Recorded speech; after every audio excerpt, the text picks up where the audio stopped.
Hello and welcome to another episode of The Power of Story and Science. I'm David Odie, your host, and on this program we have both content and conversations, and today I'm pleased that I'm going to have a conversation with someone whom I've gotten to know recently by the name of Nancy Giere, and you'll be hearing more from her in just a moment. Nancy has a background in business and in creating courses, so she has communication skills that I think will be beneficial to this audience. Nancy, welcome. Thank you. I'm very happy to be with you today. I'm happy to have you here, and I wonder if you would like to get us started by telling us a little bit about your background and how you got into doing what you are currently doing. Okay. Well, many years ago, fairly early in my professional career, we needed to train a group of people that worked in a bank in insurance products. And I worked for the insurance division. And they said, well, you do a good job talking to people. Why don't you take on this assignment? I'd not done any training ever before in my life, maybe give some, presentations in school, things like that. It was a whole new experience. And I really enjoyed it. It was really successful. And I went off of instinct purely. Then over time, as I learned more about the whole profession of training, I read some books. I went on to get an advanced degree in instructional design, which is really the underpinning for people that create curriculum for any type of business. And I've done work with engineers, in manufacturing, sales, service, pretty much any content area I've worked in. So I'm kind of content free because my whole deal is to help people take whatever's going on in their head, what are their great ideas, and then help them to turn it into a course or a series of courses or a complete curriculum. Take the ideas in your head and turn them into a course or a series of courses or curriculum. Okay. Yes. That would suggest to me that you must have some really well-developed ideas on how to take what's in someone's head, help them take what's in their head, and make it accessible to an audience, which is really a recurring theme on this program. Oh, yeah. Well, and one of the challenges is to really know who your audience is and kind of where they are and what they need. And then you've got somebody who's got tremendous expertise. And it's often hard when you're an expert to be able to take that information and distill it down to the right level, because there are some things that you know so well that you don't necessarily think to explain it. So I work with people. I do a lot of interviews or focus groups and actually watch people work and ask questions to go, okay, well, what are you doing now? What's happening now? How does that work? What does this mean? As a way to kind of extract that essential information. Extract that information. So I know a little bit about a whole lot of stuff. I get that. I've worked with enough scientists and engineers to be able to say I know a little bit about, environmental science and pharmaceutical science and any number of different things, just enough to get myself in trouble, right? Right. I've heard the phrase used, you didn't use it, but it sounds very much like what you're describing, the curse of knowledge. Have you heard that expression before? Yes. Yeah, being able to, the difficulty, I won't say inability, but the difficulty of setting aside what you know and trying to imagine what it would be like not to know that. Yes. The whole idea, too, of the beginner's mind. If you're going to take somebody all the way back to the beginning, how does that work? Because the best way to do it, though, is to start with what is the place that you want to take people to and work backward. And if you keep sort of this backward chaining idea, yeah. So if this is whatever that top level of knowledge is, then what do I need to know that? And then what do I need to know that? And what do I need to know that? And just keep working backward until you get to the basics. Until it's like sometimes people... I'm sorry. No, go ahead. Sometimes people, if they think about when you read something or you go through a course, it always starts with the introduction. So what do people want to do? They want to write the introduction first instead of going, well, wait a minute, that's probably the last thing that I should write because it has to kind of tee up the road that I'm taking people down. And so if you're working backwards from the the top level knowledge you want your students to acquire. And okay, what did they need to know to get to that step? What did they need to know to get to that step? That was kind of what you were saying, right? Yes. How do you know how far back to go? Well, that's where the other part is you look at who is the target audience and kind of, so you meet them where they are. So you want to get a good profile of who it is that you're going to be teaching. Meet them where they are. Okay. With technical information, are you doing a briefing for a CEO of a company perhaps, or the executive team who doesn't necessarily need to know every single detail, but they need to get the sense of what is this program or product or service, and how is it going to benefit the company? What's going to make us choose to invest in this particular program or somebody else's program, as opposed to if you're working with, let's say it's a software application, and then you want to talk with the people that are actually going to build out the software. Well, you're going to take them, you're going to work in another level of detail with that particular group, because they already understand all about coding and that whatever the language is, they've got that landscape, right? So they just need to be able to go from, this is what I know about how to create software, and now I have to create this particular program. So they would get a very different type of briefing than the people that you're going to say, hey, this is going to be a great idea. It's going to make us a lot of money, and here's how. Right.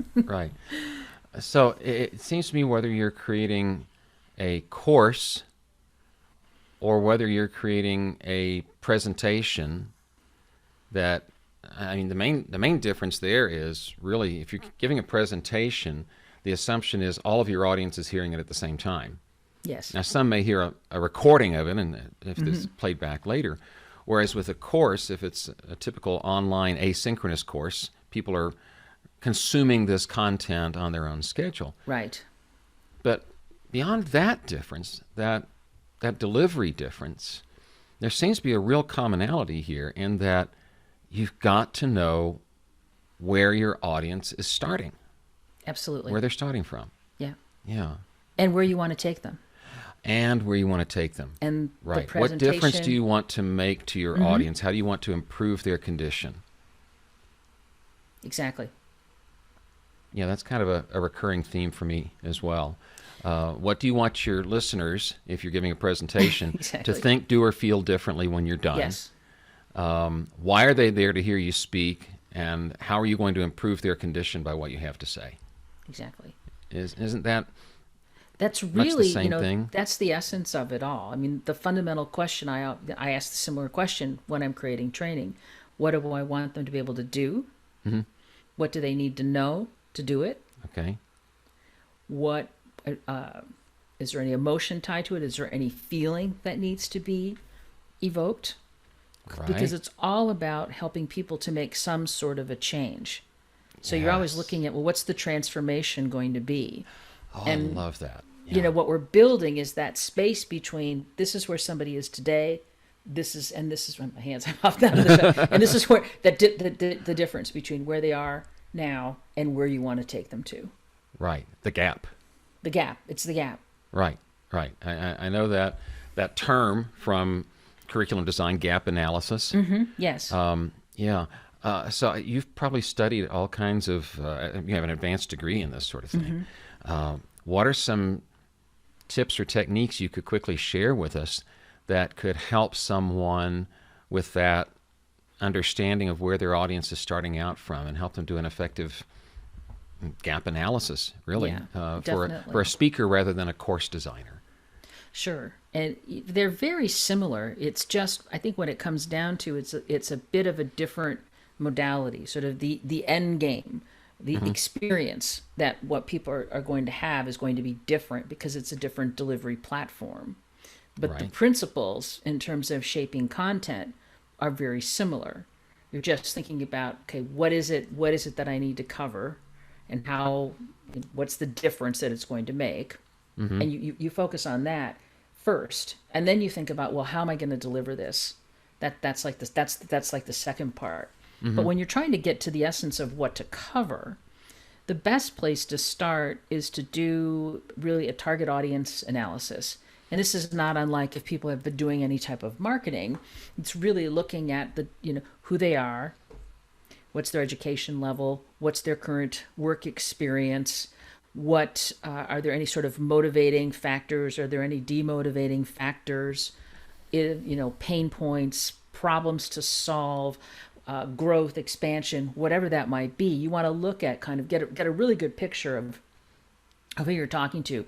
I work with someone, and she does a lot of work in manufacturing, and she always talks about Larry. So Larry has become this persona that whenever she's working on something, it's like, what would Larry do? How would Larry feel about this? Would this help Larry? She's got this real clear picture of Larry who runs a manufacturing plant. So all of those attributes that fall into what a plant manufacturer does, what they're concerned about, what their needs are, she's always got that front of mind when she's working. She's like, what about Larry?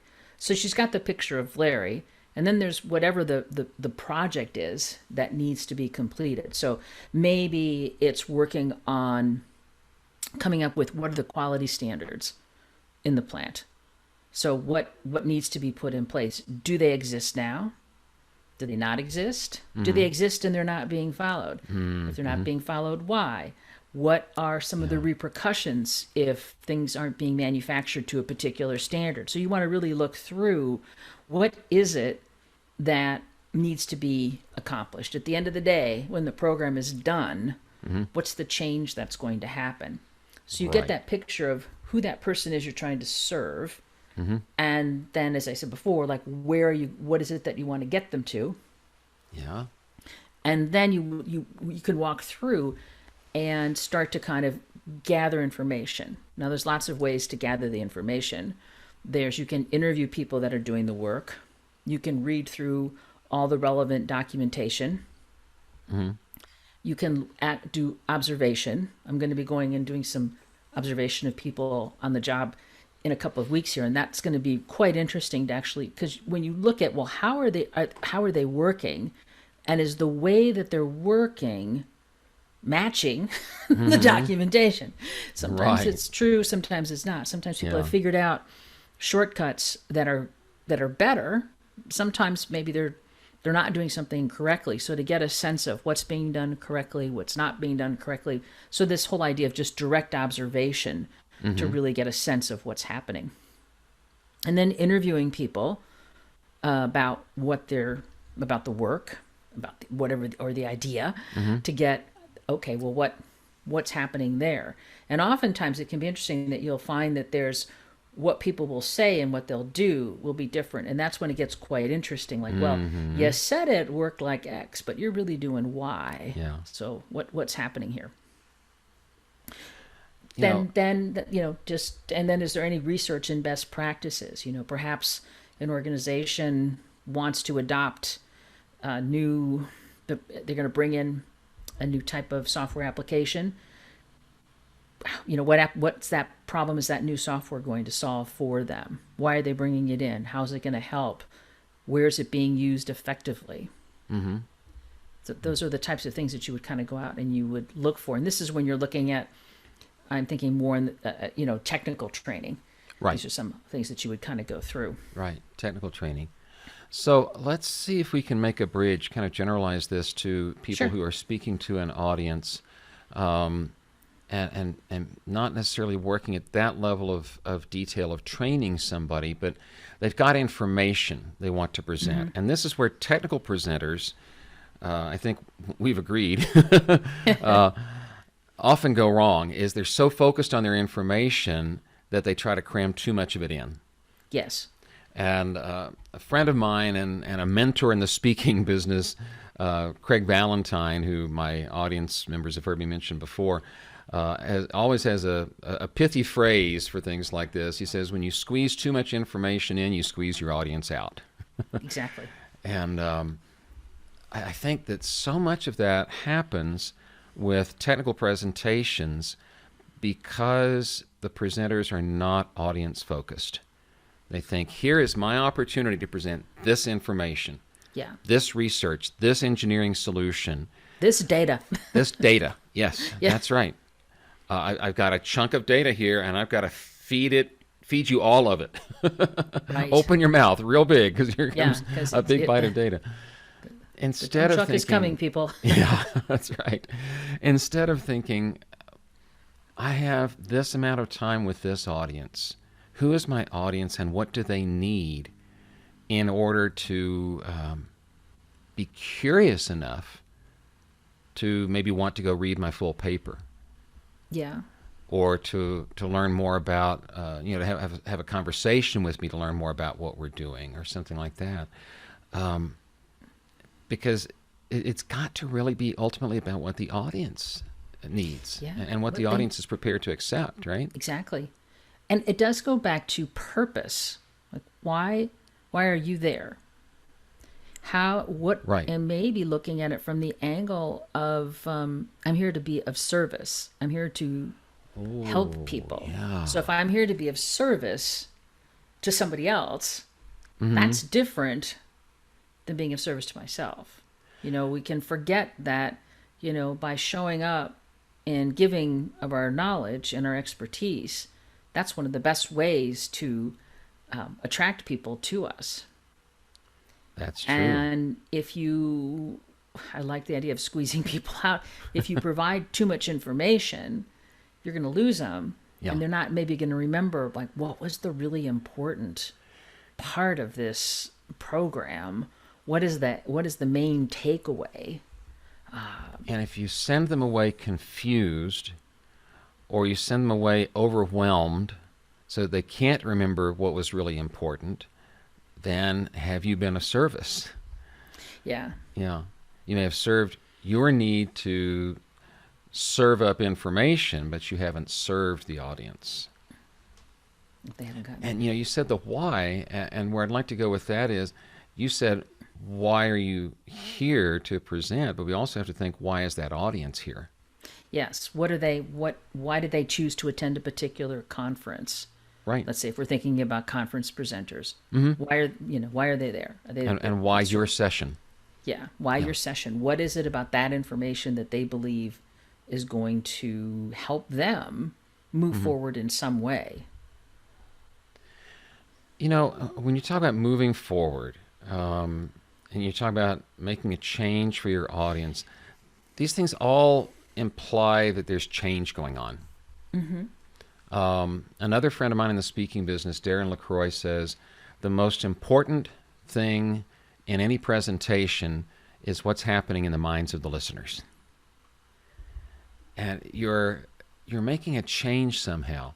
And I know from teaching change management as part of the leadership training that I do, that you have to consider what you're asking people to give up when you want them to adopt something new. And that anytime there's change, there's loss. If we're talking about intelligent adults here in your audience, they're not a blank slate. They've already got an opinion or what they think they know about your topic, and now you're giving them new information that's going to displace something they thought they knew already. So how do you accommodate that little sense of loss that goes along with getting something new? Because there's always an emotional response to loss, isn't there? Yeah. Even when change is positive, it's hard. Yes. Even when this is going to make a big difference. I've been working on a project. It's a new supply chain implementation, company-wide, a global project. Mm-hmm. And it's going to make a big difference. They're going to have better data. They're going to be able to make better decisions. And yet, people worked really hard on making some really awesome spreadsheets to do calculations on their own. They're going to have to give up something that they spent a lot of time that they invested in. They're going to have to set that aside to pick up something new. Yeah. It will be better in the long run, but it's perhaps going to be a little bit painful until they adjust and adapt. There's what's the old expression, the devil that you know, as opposed to one Right, that you don't know. right. So if you're designing a training around that, how do you accommodate that? How do you deal with their sense that, wait a minute, I had something here that was very familiar. I had mastered that. I had a sense of mastery over this. Maybe it was a mess of spreadsheets, but they were my spreadsheets. I had Yeah. mastered doing the job this old, clunky way, and you're taking that mastery away from me.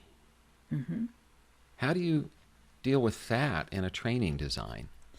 Well, here's the part of this that people have to really consider is that training is one piece of a whole change management initiative.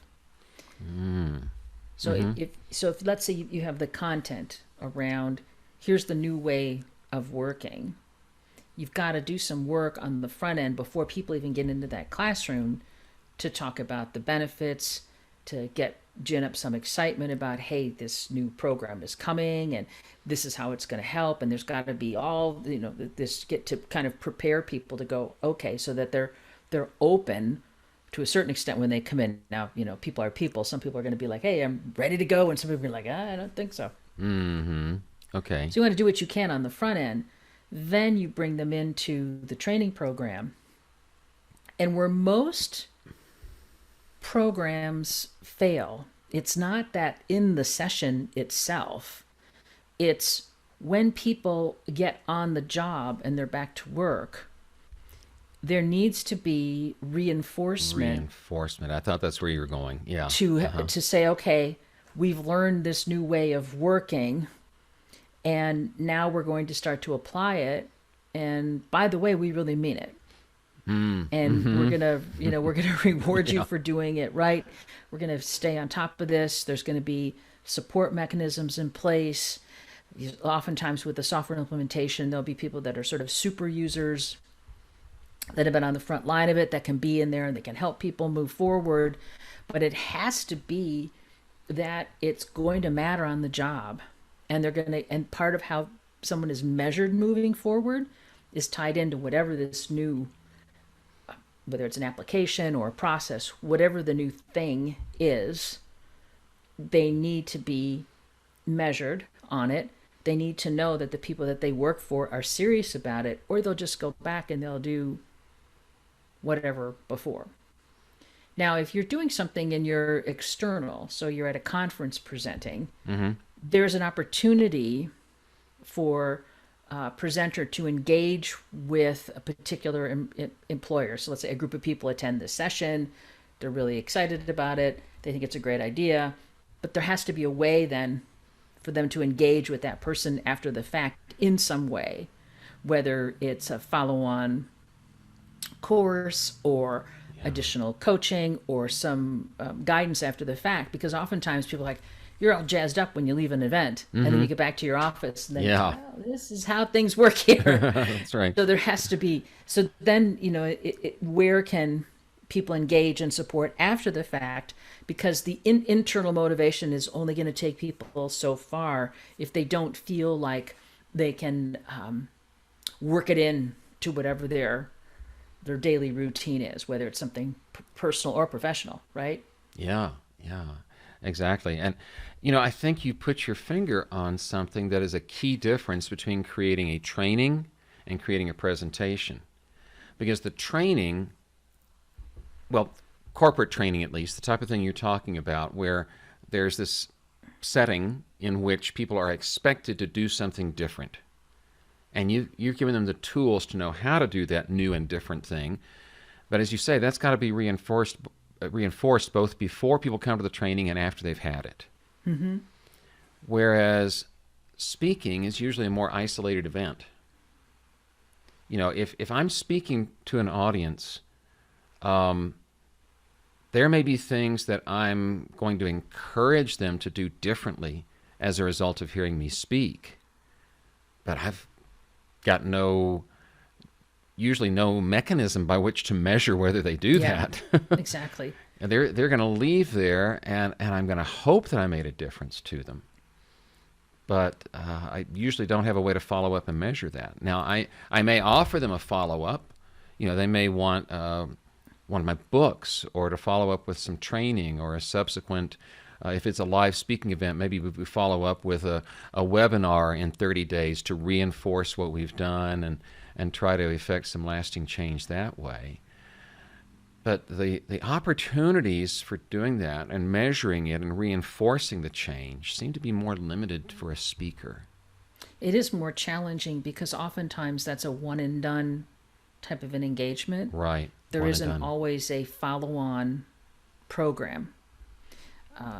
One thing that speakers can do is encourage people in the audience to work on, if you liked what you heard today, to create their own accountability system. And some people will and some people won't. But it's always a challenge when you've got people, you're in that space and they're really motivated, and then sort of the what's next. And I think that's why a lot of speakers started putting in really kind of an aftercare sort of a program, is here's what I can offer. Now it's up to the company whether or not they're going to take them up on it. Right. And oftentimes, you'll send employees to do something, to do a program, the supervisors have got to go too. Because if they don't get the benefit of it, it's going to be hard for them to provide the right level of support and reinforcement, right, to help people, to continue on. And that is a challenge when you're in a corporate setting. Frankly, is people are stretched so thin, they're going to do what they need to do to get the job done, and unless there's a reinforcement around, hey, we used to do X, now we're doing Y, they're going to keep doing X. So what is one thing that you think a technical presenter, because that's sort of who I'm reaching out to in this program, what is one thing you think that someone who's preparing to present technical information, data of some kind, at let's say a conference, could do differently that would benefit from these things you've learned about course design and knowing your audience and giving them some step to take afterward to reinforce it? I believe that what's very important is to look at what's the story that the facts are telling. Oh, I love that. Would you repeat that, please? I know you'd like that. What is the story that the facts are telling? Yes. Because I really believe that I'm going to remember the story first, and then the facts will come after the story. But the story is my anchor that's going to take me to the facts. I mean, if you think about it, storytelling has been used to teach for as long as we've been on this planet as human beings. That's right. In one way or another. It's probably the most human thing that we do, is to share our stories. And it's even a natural part of conversation. I'll tell a little bit of a story. It'll trigger something in you. You're going to want to tell me a little. And I think we're constantly communicating in stories. And yet when people get up in the front of the room to do a presentation, they just go right to facts and numbers. I mean, think about, I think a huge failing, it's a little tangent here, but in school, when we're learning history, it was dates. Yes, right? That's right. This you have to happened memorize here, dates. This happened here, but hey, well, what happened? 1492. Yeah, but what's this? What's the story? Right.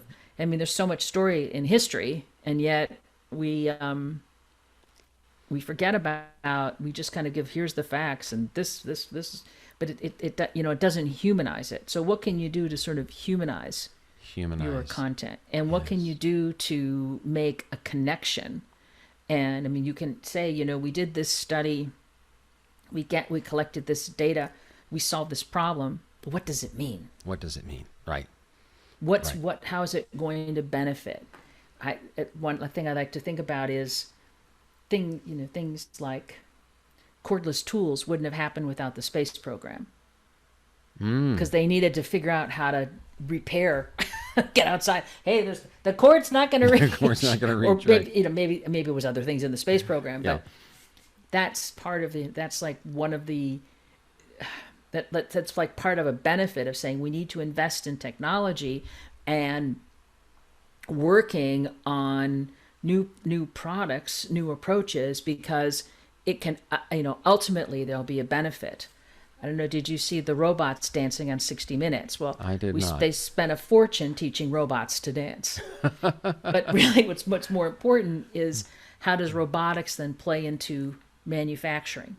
Right. So, you can watch the robot dance and go, that's cool, but okay.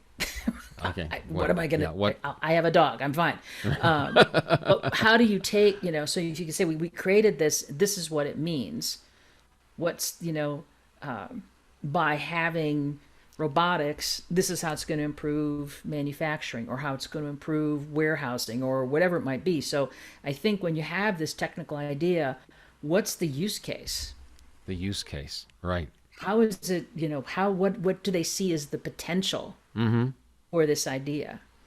Yeah, Where there has to be a might it potential go? for it, some application for it. I've been into RF technology, radio frequency technology, since the time I was in broadcast engineering. And I have followed, to some extent, not so much the last few years, not in terms of all the particulars, but followed the development of ever more efficient ways of sending data through these things we mysteriously call the airwaves, even though they don't have anything to do with air. And Or clouds. so in one sense, I think, for example, 5G technology is fascinating. In another sense, I don't know how it benefits me. I'm not rushing out to buy a 5G phone. I haven't figured out what the use case is. Yeah. My they're telling phone, you it's going to be great, but what does that mean? I'm not going to have as many calls drop. yeah. So what's the use case? What's the benefit? Right. Oh, I can download movies to my phone faster. I don't watch movies on my phone. So, yeah. I'm sure there will probably be a use case that would resonate for me eventually, but it's not there yet. So it really comes back to the story. And Yeah. I think it all comes down to what is the story? What happened? I think there's probably some interest in how people discovered an idea or a concept. I think there's the discovery story. Yes. This is what, I connected.